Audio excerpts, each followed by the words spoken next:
sunshine. Morning. Good morning.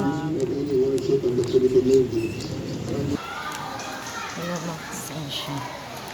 Ibawi ang panahon. Bawi-bawi ka.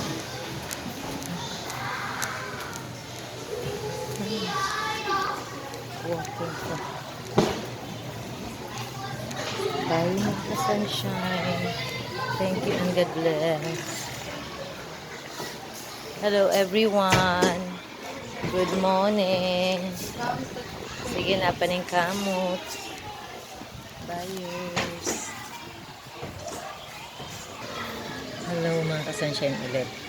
Before ko po kayo iwanan ko din po kayo nitong salita ng Panginoon na makikita po sa Hebrews 12:2.